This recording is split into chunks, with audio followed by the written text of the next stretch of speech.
Welcome. This is Radio Pras.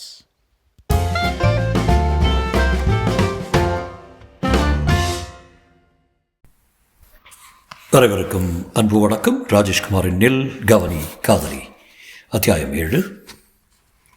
சுரவி, Deenadayalan, inspector Alexander 3 பேரும் தண்டவாளத்துக்கு பக்கத்தில் குப்புற கிடந்த அந்த பெண்ணை நோக்கி போனார்கள். சுரபியின் இதயம் ஓயாமல் அரற்றிக் கொண்டிருந்தது. கடவுளே, அது சுகிர்தாவாக இருக்கக்கூடாது. வாங்கம்மா, காவலர் கூப்பிட்டு கொண்டு போனார். இப்படி வந்து பாருங்கம்மா, முகம் நல்லா தெரியும்.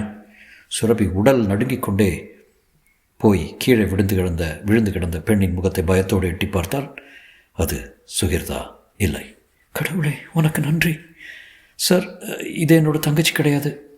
சுரபி அலெக்சாண்டரிடம் சொல்ல அவரும் நிம்மதி பெருமூச்சொன்றை வெளியேற்றி விட்டு சொன்னார். அரே, நீங்களும் இவரும் ஜீப்பில் போய் உட்காருங்க, நான் இந்த விசாரணையை முடிச்சுட்டு ஒரு 15 நிமிஷத்தில் வந்துடுறேன்.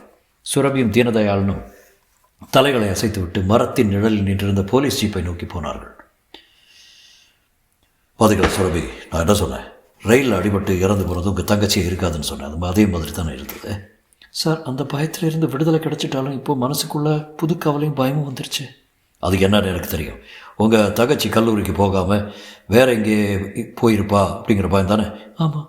சுகிர்தாவுக்கு ஏதாவது காதல் விவகாரம் இருக்கலாம்னு நான் நினைக்கிறேன். கல்லூரிக்கு மட்டம் போட்டுட்டு காதலனோட தங்க கடற்கரைக்கோ மகாபலிபுரத்துக்கோ போயிருக்கலாம். நீங்கள் வேணும்னா பாருங்கள், சாயந்தரம் 5 மணிக்கெல்லாம் சுகிர்தாவை நீங்கள் வீட்டில் போய் பார்க்கலாம். சார், சுகிர்தா அப்படிப்பட்ட பெண்ணே கிடையாது. உடம்புக்கு காய்ச்சல் வந்தால் கூட அதை பொருட்படுத்தாமல் கல்லூரிக்கு போகக்கூடிய பெண்ணு. தீனதயாளன் மெல்ல புன்னகைத்தான். பாருங்கள் சுரவி, காதல் ஒரு மர்மமான நோய். இந்த நோய் யாருக்கு வேணும்னாலும் வரலாம். ஒரு காதல் புஷ்டியாக வளரும்னா அதுக்கு நிறைய பொய்களை உணவாக போடணும்னு ஆங்கிலத்தை சொல்லுவாங்க. சுகிர்தாவுக்கிட்ட கல்லூரிக்கு போகிறேன்னு பொய் சொல்லிவிட்டு காதலனோட எங்கேயாவது ஜாலியாக போயிருக்கலாமே. நீங்கள் 5 மணிக்கு வீட்டுக்கு போங்க, சுகிர்தா வீட்டில் இருப்பான். அதட்டாமல் பேசி பாருங்கள், உண்மை வெளியே வரும். சுரபி மேற்கொண்டு பேசும் முன்பு இன்ஸ்பெக்டர் அலெக்சாண்டர் வந்தார். என்ன, புறப்படலாமா? நாங்கள் தயார் சார். 3 பேரும் ஜீப்புக்குள்ளே ஏறி உட்கார்ந்ததும் ஜீப் புறப்பட்டது. அலெக்சாண்டர் சொன்னார், ரயிலில் அடிபட்டு செத்த பொண்ணை பற்றி இப்போ தான் தகவல் கிடச்சிது. பொண்ணோட பேர் சுலோச்சனா. மனநிலை சரியில்லாத பொண்ணா, வெளியூர்லேருந்து சிகிச்சைக்காக கூட்டி வந்திருக்காங்க. அங்கிருந்து வெளியே வந்த பொண்ணு ரயில் தண்டவாளத்தை கடக்கும்போது சம்பவம் நடந்திருக்கு. பொண்ணு வெளியூராக இருந்ததால் யாருக்கும் தெரியல. எப்படியும் இறந்த பொண்ணு சுகிர்தா இல்லைங்கிறது ஒரு சின்ன சந்தோஷம். சுரபி மேலே ரொம்பவே பயந்துட்டாங்க போல். சுரபி தன் 2 கண்களிலும் நிறைந்து விட்ட நீரோடு இன்ஸ்பெக்டரை ஏறிட்டான். சார், உங்கள் பேரை சொல்லி போலீஸ் இன்ஸ்பெக்டர் ஒருத்தர் வந்து என்னை மிரட்டிட்டு போனதை வச்சு பார்க்கும்போது சுகிர்தா ஏதோ ஒரு ஆபத்தில் மாட்டிக்கிட்டு மாதிரி எனக்கு மனசில் படுது. இது காதல் விவகாரமாக இருக்காதுன்னு நினைக்கிறீங்களா? ஆமாம் சார். சரி, சாயந்தரம் 6 மணி வரைக்கும் பார்ப்போம். அதுக்குள்ளே வரலைன்னா சுகிர்தாவை தேடி கண்டுபிடிக்கிற முயற்சியில் தீவிரம் காட்டலாம். ஜீப் போலீஸ் நிலையத்தை நோக்கி வேகமாய் போயிட்டு சுரபியும் தீனதயாளனும் மறுபடியும் மருத்துவமனைக்கு திரும்பிய போது தங்கை திவ்யா மருத்துவமனை வரவேற்புறையில் கவலையோடும் பதற்றத்தோடும் காத்திருந்தாள். சுரபியை பார்த்ததும் எழுந்து ஓடி வந்தாள். என்னக்காச்சு, சுகிர்தா இருந்தாளா? சுரபி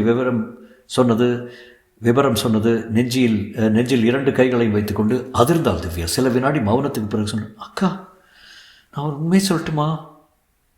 என்ன? சுகிர்தா ஒருத்தரை காதலிக்கிறா. என்னது, காதலிக்கிறாளா?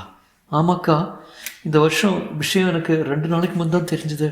ராத்திரி 11 மணி சுமாருக்கு தண்ணி குடிக்கிறதுக்கு சமையல் கட்டுக்கு போனேன். தண்ணி குடிச்சிட்டு வரும்போது சுகிர்தாவோட அறையில் விளக்கு எரிஞ்சிட்டு இருந்தது. எட்டி பார்த்தேன்.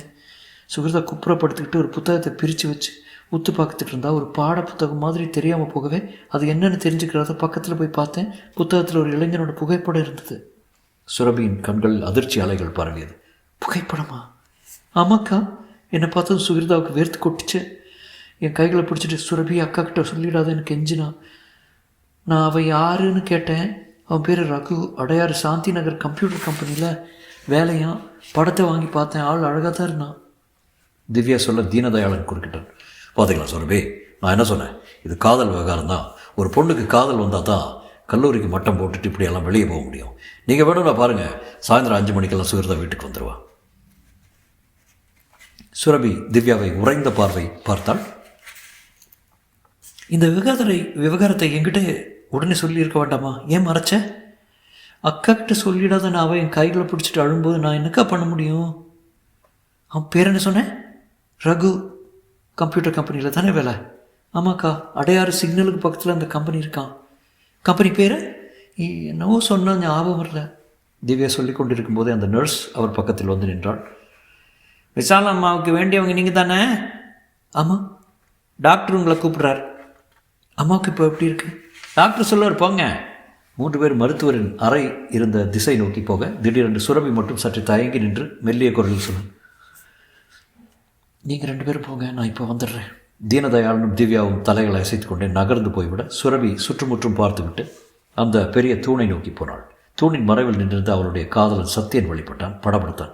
நான் சுரவே, நான் வர சொல்லிட்டு நீ எங்கேயோ கிளம்பி போயிட்ட? சுகிர்தாவில் ஒரு பிரச்சனை. என்ன பிரச்சனை?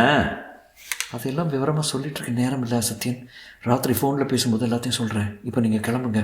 நான் சுரபி, உன்னை பார்த்து 2 வார்த்தை பேசுகிறதுக்காக எவ்வளோ நேரமாக காத்துட்ருக்கேன் தெரியுமா? இப்படி வந்ததும் வராதுன்னு துரத்துறிய. இப்போ சூழ்நிலை சரியில்லை சத்யன்.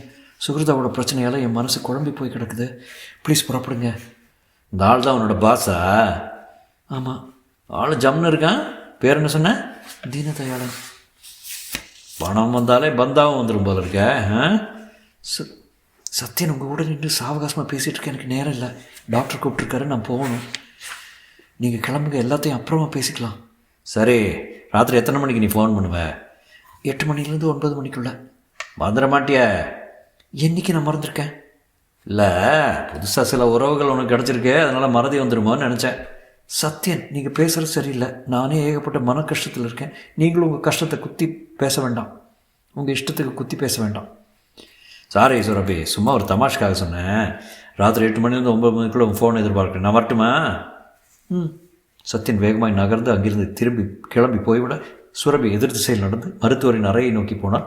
அந்த நீளமான வராந்தாவில் நடந்து கொண்டிருக்கும் போதே தீனதயாளனும் திவ்யாவும் எதிரே வந்து கொண்டிருந்தார்கள். என்ன திவ்யா, டாக்டர் பார்க்கலையா? அவர் ஒரு அவசர கேஸை கவனிக்க போயிட்டாராம். திரும்பி வர 1 மணி நேரம் ஆகுமா? சரி, நான் அம்மாவை பார்த்துட்டு வந்துடுறேன். தீனதயாளன் குறுக்கிட்டான். நானும் உங்க கூட வர்றேன் சுரபி. வாங்க சார். இருவரும் நடந்தார்கள். மௌனமாக வந்த சுரபியிடம் பேசினான் தீனதயாளன். என்ன சுரபி, பேசாமல் வர்றீங்க? சுகிதா அப்படி ஒரு காரியத்தை பண்ணுவான்னு நான் கொஞ்சம் கூட நினச்சி பார்க்கல சார். எல்லாம் காதலை.